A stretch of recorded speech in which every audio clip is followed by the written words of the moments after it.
Halo,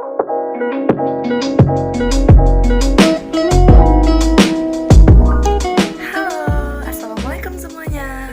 Perkenalkan, nama saya Sartika Dewi, mahasiswi Prodi Matematika, Fakultas Sains dan Teknologi, Universitas Islam Negeri Sumatera Utara Medan.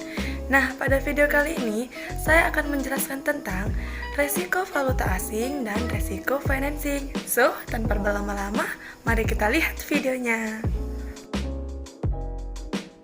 Nah, teman-teman, kita langsung aja yuk masuk ke pembahasan kita, yaitu resiko valuta asing dan resiko financing.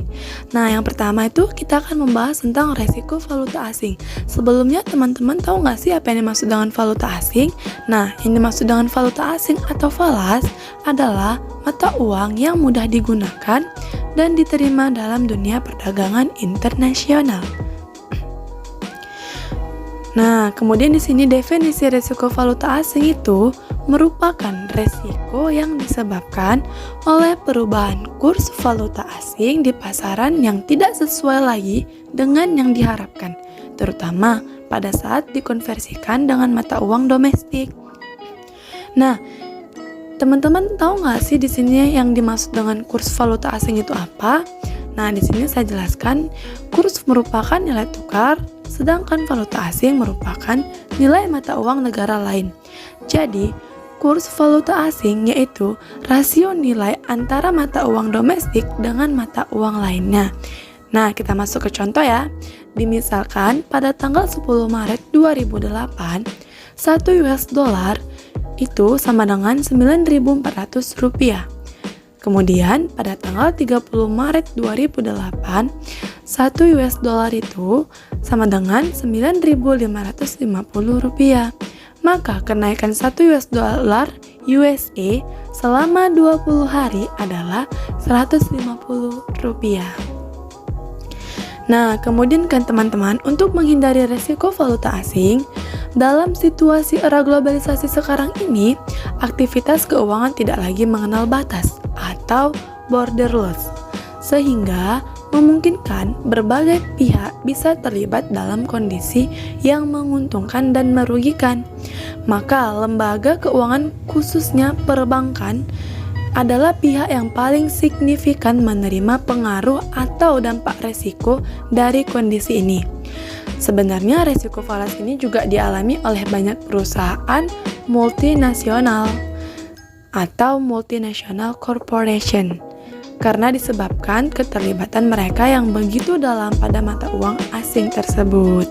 Nah, tetapi teman-teman, ada 3 cara yang lazim ditempuh oleh suatu perbankan guna menghindari resiko akan ketidakpastian ini, yaitu yang pertama, accounting translation exposure, yaitu melakukan kebijakan untuk mengkonversi aktiva dan pasiva perusahaan dalam bentuk falas yang jangka panjang ke dalam bentuk mata uang domestik negara yang bersangkutan.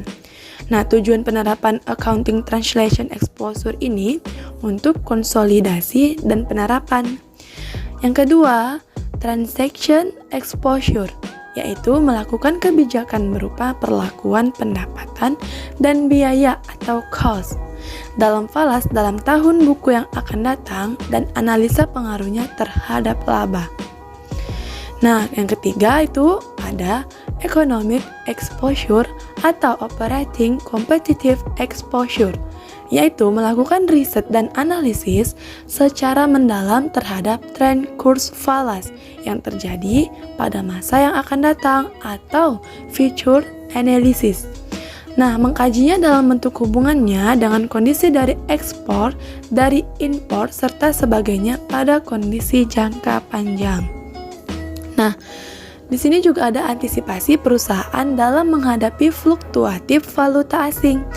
Nah, pemahaman stabilitas keuangan bukan hanya milik negara, namun bagi perusahaan juga menjadi bahan kajian yang begitu penting untuk dikaji.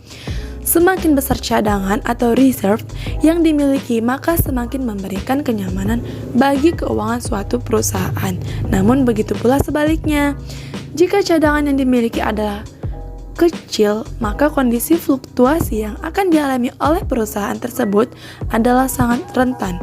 Jika suatu perusahaan keterlibatan bisnisnya lebih banyak bersifat domestik, maka tentu maksimalitas cadangannya adalah dalam bentuk mata uang domestik. Namun, jika lebih banyak terlibat dalam bisnis skala internasional, tentu cadangannya dalam bentuk mata uang asing. Atau teman-teman, secara sederhana, cadangan tersebut dapat dilihat sebagai hedging atau lindung nilai terhadap kejadian-kejadian yang menyangkut dengan perubahan dari mata uang suatu negara. Nah, kondisi perubahan inilah yang menyebabkan suatu perusahaan mengambil keputusan guna melindungi aktivitas bisnisnya dari kondisi fluktuatif yang mampu memberikan dampak kerugian pada perusahaan. Yang pertama, menghindari pembelian barang dalam bentuk mata uang asing. Yang kedua, menghindari pembelian barang baru walaupun harganya rendah karena dalam kondisi mata uang asing yang bersifat fluktuatif, memungkinkan barang tersebut kembali mengalami penurunan yang jauh lebih murah seiring dengan penurunan nilai mata uang asing.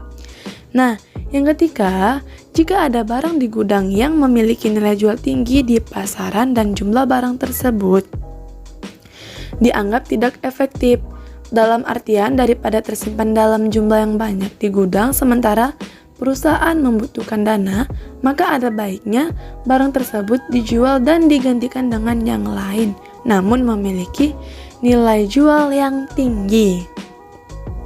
Nah, keuntungan dan kerugian pergerakan falas ini berasal dari pergerakan nilai tukar mata uang asing diperlukan sebagai berikut. Yang pertama, transaksi yang mengakibatkan laba atau rugi ditranslasikan pada nilai mata uang rata-rata yang berlaku selama tahun berjalan. Yang kedua, aktiva dan kewajiban dalam neraca penutupan ditranslasikan pada nilai tukar yang berlalu pada tanggal penutupan laporan.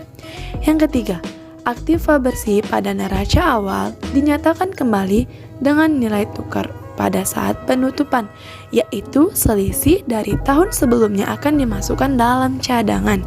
Yang keempat, perbedaan nilai tukar atas pinjaman dalam bentuk mata uang asing yang secara langsung dinaikkan atau untuk memberikan pembendung atau hedging terhadap aktiva tetap di luar negeri akan dimasukkan dalam cadangan dan akan di-offset terhadap perbedaan nilai tukar atas aktiva tersebut.